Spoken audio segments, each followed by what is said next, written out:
A paz do Senhor, jovens, tudo bem? Graças a Deus por estarmos juntos para mais uma lição.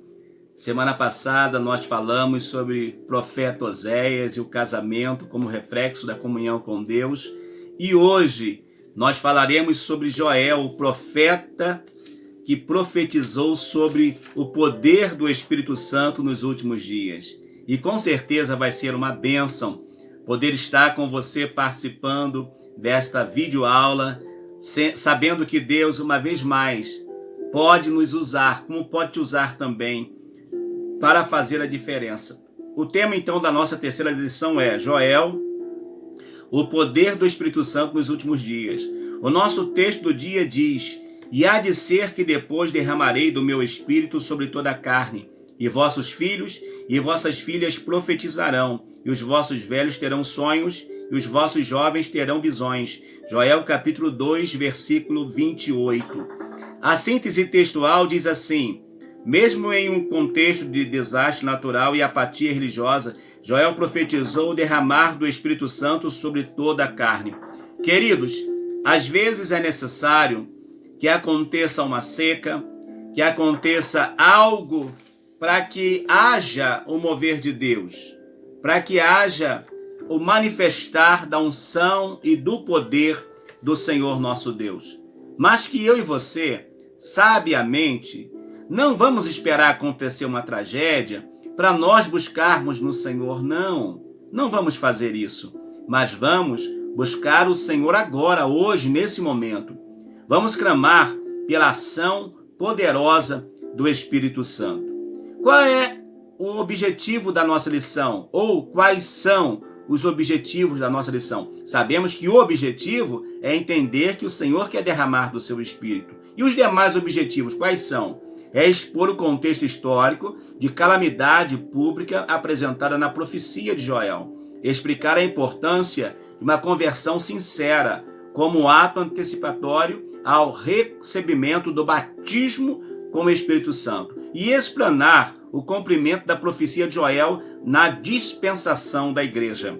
Esta dispensação, ou esse derramar do Espírito Santo, não ficou somente para o povo de Israel, não somente para o povo nos dias do profeta Joel, mas é algo que vai acontecer com a vinda do Espírito Santo para inaugurar a vinda da igreja, ou inaugurar a existência da igreja na terra. O Espírito Santo veio para nunca mais deixar a igreja. Ele está com a igreja para sempre, ele está com o homem para sempre. Enquanto esse homem buscar o Senhor, o Espírito Santo estará atuando e agindo na sua vida. Lembrando também que o Espírito Santo, o responsável de conduzir a igreja lavada e remida e transformada até as mansões celestiais, aonde habita a presença do Todo-Poderoso. O nosso texto bíblico vai dizer assim, Joel capítulo 2, versículos 28 a 32, diz assim: E há de ser que depois derramarei do meu Espírito sobre toda a carne, e vossos filhos e vossas filhas profetizarão, os vossos velhos terão sonhos, e os vossos jovens terão visões, e também sobre os servos e sobre as servas naqueles dias derramarei o meu Espírito, e mostrarei prodígios no céu e na terra, sangue e fogo e colunas de fumaça. O sol se converterá em trevas e a lua em sangue, antes que venha o grande e terrível dia do Senhor. E há de ser que todo aquele que invocar o nome do Senhor será salvo, porque no monte de Sião e em Jerusalém haverá livramento, assim como o Senhor tem dito, e nos restantes que o Senhor chamar. Graças a Deus que nós somos salvos pelo Senhor, chamados pelo Senhor para uma excelente e grande obra. A nossa introdução diz assim: Joel iniciou sua pregação a partir de um desastre natural, a praga dos gafanhotos, enquanto Oséias se apropriou de uma tragédia pessoal para compor a sua mensagem. Joel se utilizou de uma calamidade nacional para escrever as linhas do seu sermão profético. O livro de Joel pode ser dividido em duas partes. Na primeira, há uma descrição histórica da devastação de Judá imposta por uma praga de gafanhotos. Na segunda, o profeta anunciou o juízo divino que viria sobre o povo de Deus, seguido por uma restauração futura sem precedentes. O profeta não ficou limitado às dificuldades do presente, à tragédia natural ou ao indiferentismo religioso, mas transportou sua visão para uma época vindoura e enxergou o derramar do Espírito sobre toda a carne. Ele talvez não sabia que esse derramar do Espírito viria após a vinda do Senhor Jesus, do Filho de Deus, mas de fato aconteceu. E nós fazemos parte dessa profecia, essa profecia se cumpriu. E ela está aí, o Espírito Santo está aí, agindo na vida da igreja. O profeta Joel, seu nome, Joel no hebraico é Oel, significa Yahvé é Deus, ou o Senhor é Deus. Na cultura hebraica, o nome do indivíduo apresentava uma conexão muito forte com sua vida, diferente da cultura ocidental. Os judeus não escolhiam o nome dos seus filhos pela beleza, mas pelo significado espiritual. O pai de Joel se chamava Petuel, que significa persuadido por Deus. Nós vamos ver então, irmãos, que o nome, principalmente aqui do povo de Deus, era muito relacionado à obra que o Senhor iria realizar através da vida daquela pessoa. Então, Joel significa o Senhor é Deus. E o interessante nisso tudo, que mesmo sendo em um período difícil de escassez, como nós estamos vivendo, de desemprego, de pandemia, de calamidade, de câncer, de tragédias naturais, tragédia imposta pelos homens, que às vezes são os incêndios e tantas coisas mais. Mas mesmo assim, Deus está dizendo para mim e para você, eu sou Deus, está acabado. Está acabado por minha conta. Mas Deus está dizendo, eu sou Deus. Ou seja, eu tenho controle de tudo. Ainda que o homem perca o controle, ou que o homem venha a perder o controle, eu tenho o controle de tudo. E de fato, Deus tem o controle. Quando nós vemos tudo que a mídia produz, tudo que a mídia faz, tentando descaracterizar o crente, a igreja, Deus não muda. A Bíblia continua a mesma. Esta mensagem não foi pregada em um período de prosperidade e bonança, mas em um momento de agonia e infortúnio. É um momento que nós estamos vivendo também, agonia e infortúnio, muito luto, muita morte, muito sofrimento, mas há uma luz de esperança que é Cristo para todos nós. Lá do mesmo modo, o gafanhoto estava consumindo o que a terra produzia. E se o gafanhoto estava, mesmo sendo pequenino, ele estava matando muita gente. Por quê? Ele consumindo o que a terra produzia, os animais morriam. Se ele consome as plantas que tem condição de manter os mananciais, o que acontece? É uma calamidade sem precedente. Mas ainda assim Deus está dizendo, eu sou Deus, eu sou o Senhor. Para quem ele profetizou? Em toda a Bíblia o profeta Joel é citado apenas em ocasiões. Uma no Antigo Testamento e outra no Novo Testamento, quando em Atos 2,16, quando Pedro vai falar, essa profecia é que Joel profetizou, né? Sobre a descida do Espírito Santo. O texto bíblico não fornece informações pessoais sobre ele. O que sabemos é por inferência. Devido à sua familiaridade com o templo, tem sido identificado como um profeta do templo ou até mesmo um sacerdote. Isso não há como bater martelo dizendo que seja. Não tem como dizer, ele era um oficial no templo, não tem como, mas mediante os estudos, chega-se a esta conclusão. Em princípio, Joel fala para o seu povo, Reino Sul. No entanto, sua profecia abrangeu a igreja, conforme o próprio apóstolo Pedro reconheceu em Atos 2, 16 e 17. Ou seja, o nosso profeta Joel profetiza para o reino de Judá. Porém, essa profecia ela é muito bem aplicada para a igreja hoje, e aplicada para o mundo como um todo, porque ele fala também de assuntos referentes ao final. Ao final. E ele diz até que aquele que invocar o nome do Senhor será salvo. Porque há calamidades que irão acontecer que nós não temos nem noção, mas vai acontecer porque o Senhor falou. Não é porque eu quero, nem porque você quer, mas é porque o Senhor falou. Quando ele profetizou? Há muitos debates sobre o tempo em que Joel profetizou. Alguns consideram que ele tenha sido contemporâneo de Amós, outros acreditam que ele viveu na época de Eliseu. A tradição judaica considerava o livro de Joel o mais antigo entre os profetas maiores e menores. É presumível que muitos profetas posteriores tenham bebido da fonte de Joel. Ou seja, é provável que muitos profetas que vieram depois dele tenham pego suas profecias e tenham também se assim embebedado de suas profecias. As suas profecias também alimentaram a vida de muitos dos profetas que vieram, que foram posterior a ele. De acordo com as evidências internas do livro, ele profetizou no tempo do rei Joás de Judá por volta de 835 a.C. a 830 a.C., pois o livro não cita o nome de nenhum rei, visto que este era o período de minoridade do governo de Joás, quando o sacerdote Joiada respondia pela liderança da nação. Para nós aqui não há muita questão, quando ele profetizou. O importante é o que ele profetizou.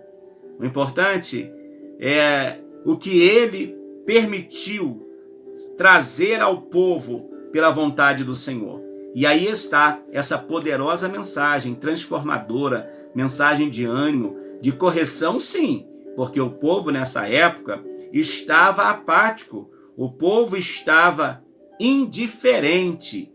Eles, embora não estivesse mais, porque devido ao trabalho que Elias fez, o profeta Elias fez, a idolatria naquele período tinha diminuído bastante. Mas ainda assim, ele vai se deparar com um povo indiferente. E isso está hoje também.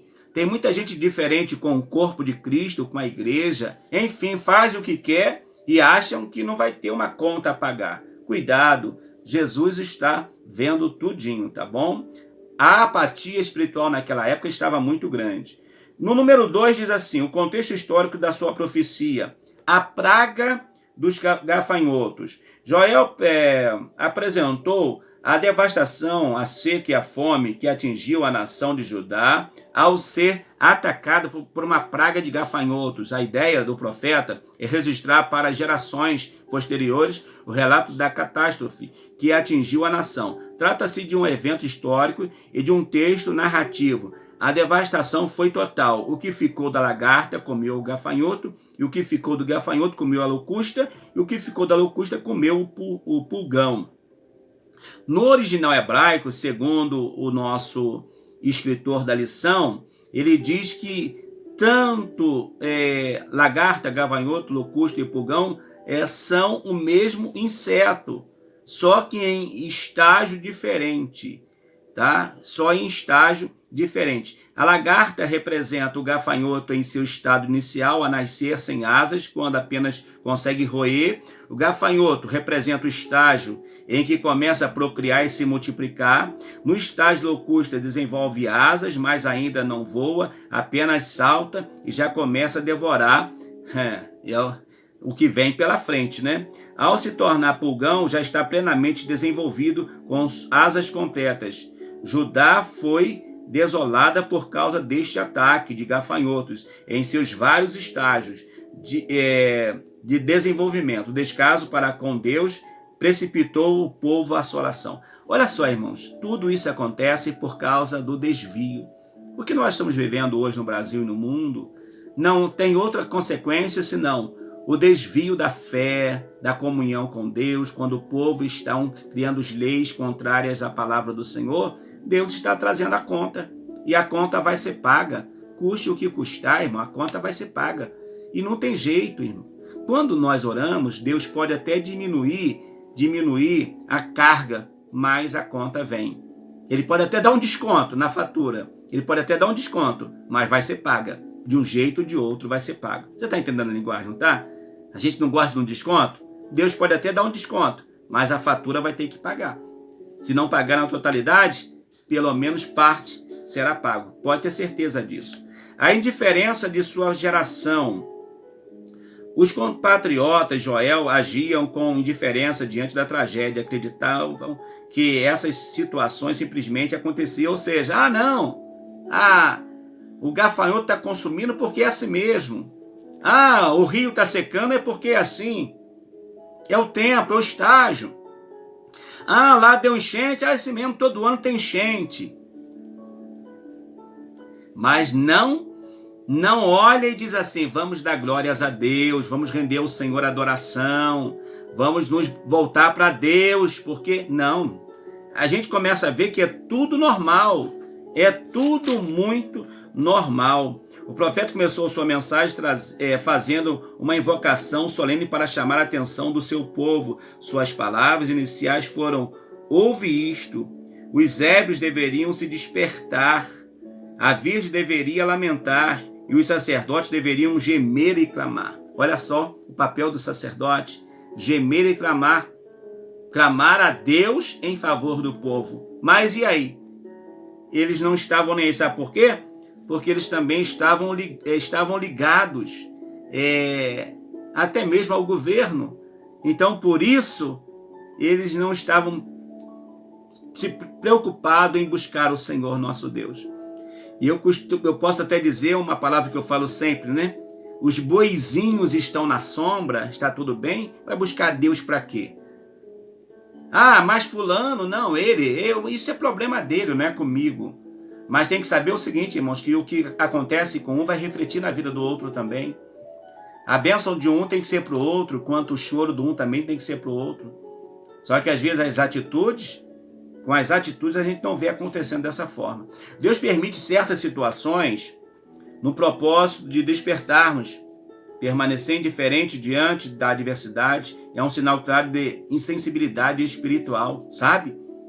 O verdadeiro cristão se vale de todos os momentos para buscar ao Senhor. Na tristeza, clama pelo consolo. Na alegria, louva na gratidão. E aí, você está buscando na tristeza ou está louvando na gratidão pelas bênçãos do Senhor nosso Deus? O 3 diz, o simbolismo da tragédia. Enquanto o primeiro capítulo narra o acontecimento histórico, o segundo já prevê uma calamidade que iria assombrar a nação. A derrota para uma nação estrangeira.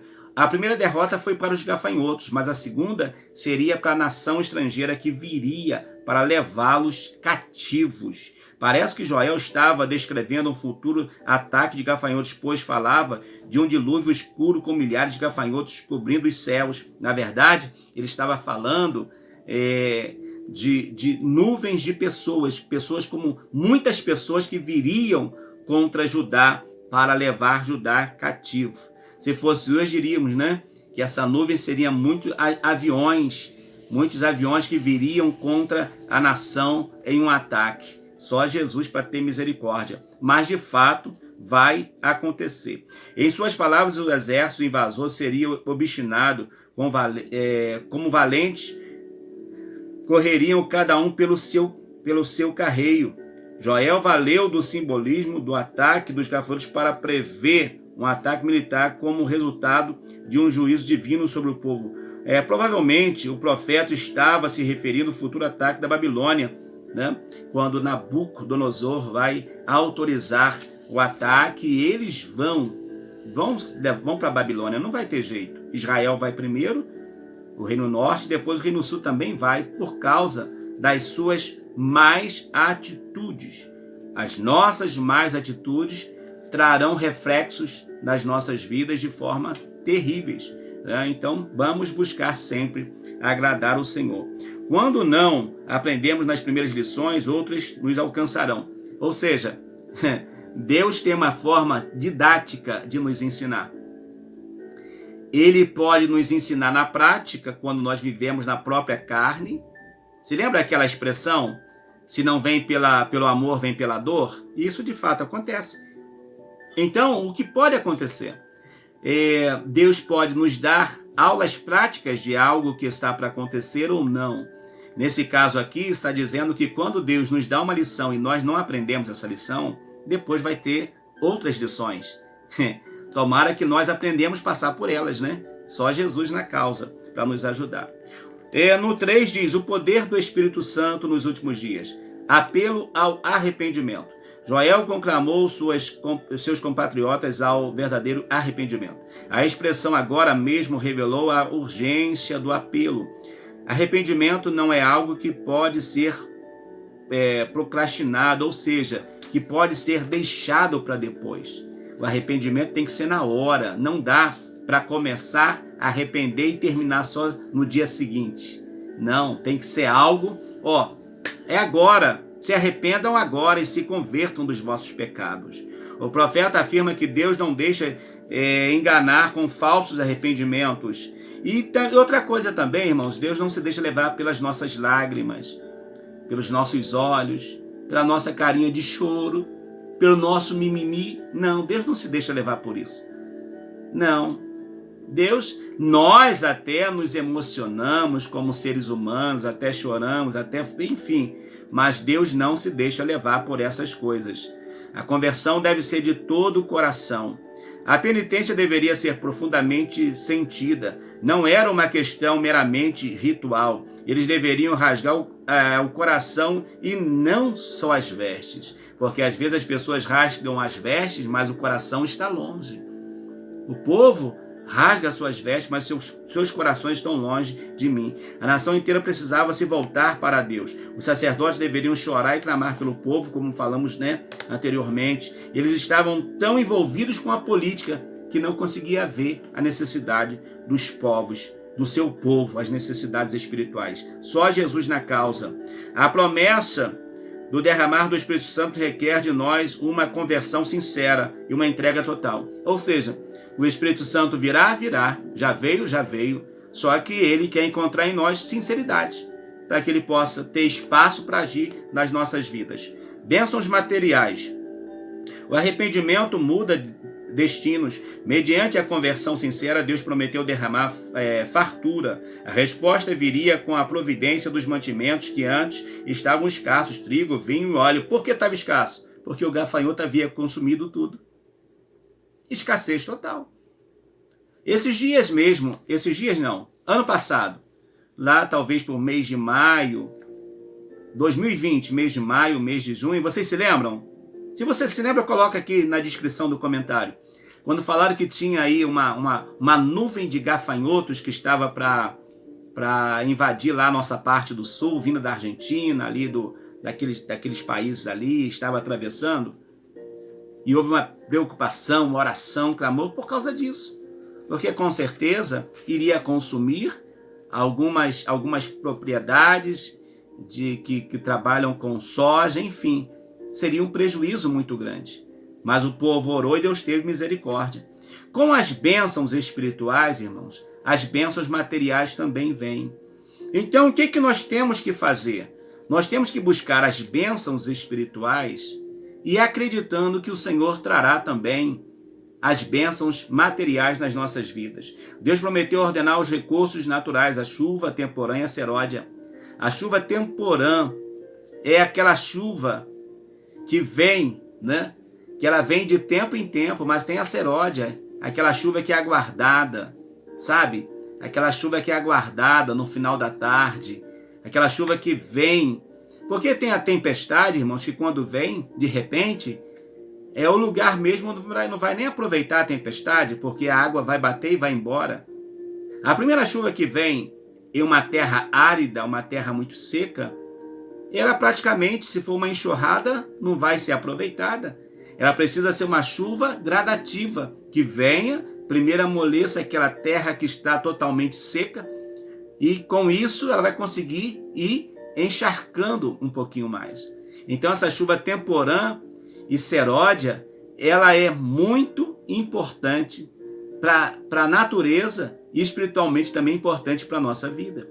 Volta e meia nós precisamos ter aquela mexida do Espírito Santo em nós, para nós produzirmos um pouco mais para o Senhor nosso Deus. Isso é fundamental. Diz ainda, aqui vemos as bênçãos ofuscando a tragédia, ou seja, Aonde houve a calamidade, agora está tendo a bênção. Que Deus faça isso também no nosso país. A calamidade está aí, a tragédia está aí, a pandemia está aí. Que o Senhor, por misericórdia, é claro que as vidas que já perdemos não voltará, mas aqueles que estão aí, aqueles que conseguirão passar esse momento, que Deus traga um tempo de paz, um tempo de bênção, um tempo de prosperidade, de evangelismo, de salvação, de libertação, e que nós possamos levantar as nossas mãos e dizer, de fato, o Brasil é do nosso Senhor e Salvador Jesus Cristo. Precisamos entender que as feridas de Deus nos curam. Não despreze a disciplina divina, pois elas traz em si a voz da instrução, principalmente quando aplicada por um pai amoroso. E eu entendi aqui o seguinte, quando o comentarista fala, ele está dizendo o seguinte, que as feridas que são abertas por Deus, o próprio Deus, ele fecha, ele pode fechar. As feridas que são abertas por ele fecha. As feridas que são abertas pelo Senhor, ele tem um remédio que será aplicado no tempo, na medida, na gota, na dose certa. E se eu procurar? Aí vai demorar um pouquinho mais, porque você vai precisar aprender a depender do Senhor, nosso Deus. O Espírito Santo nos últimos dias. A bênção material vem acompanhada da graça espiritual. Joel profetizou sobre uma nova era inaugurada após o arrependimento. Pedro interpretou esse depois como sendo os últimos dias. Os últimos dias representam um período bem abrangente que começa com a primeira vinda de Cristo na terra e se encerra em sua segunda vinda. Então, nos últimos dias, o Espírito Santo virá e, de fato, ele já veio. Jesus disse, olha, eu vou para o meu Pai, porém, não vos deixarei órfão, enviarei outro igualzinho a mim, outro Consolador, que é quem? O Espírito Santo. E, de fato, o Espírito Santo veio. Eu até diria o contrário, irmãos. O comentarista disse que com as bênçãos materiais vêm as espirituais. Não, eu diria o contrário. Não contrariando, quem sou eu para contrariar o mestre que fez essa revista maravilhosa. Mas eu diria o seguinte, com as bênçãos espirituais, as materiais também virão. Até porque a Bíblia fala que os sinais irão seguir. Não somente os sinais de cura, de bênção, não. Todos os sinais precisam seguir a vida do crente. Precisa seguir a trajetória do crente. Embora às vezes nós não pensamos dessa forma, mas deve ser sim. Nós devemos buscar em Deus e Deus nos trará essa visão espiritual. Então busquemos a graça do Senhor. Jesus falou sobre isso, não foi? Buscai em primeiro lugar o reino de Deus e a sua justiça e as demais coisas vos serão acrescentadas. Então, com as bênçãos espirituais, as bênçãos materiais estará acompanhando. A conclusão da nossa lição vai dizer assim: Joel fez o registro histórico da praga dos gafanhotos e exortou sua geração sobre a iminência do juízo divino. No entanto, a promessa da descida do Espírito Santo foi o tema-chave da sua profecia. O livro de Joel nos ensina principalmente a respeito da atualidade das ações do Espírito Santo, pois, mediante uma conversão verdadeira, o Consolador será derramado de forma efusiva e sobrenatural sobre todos aqueles que se aproximam de Deus em busca de salvação. Então o Espírito Santo virá. Você já recebeu a promessa do Espírito Santo? Não? Que pena. Ele pode te batizar agora, no próximo culto.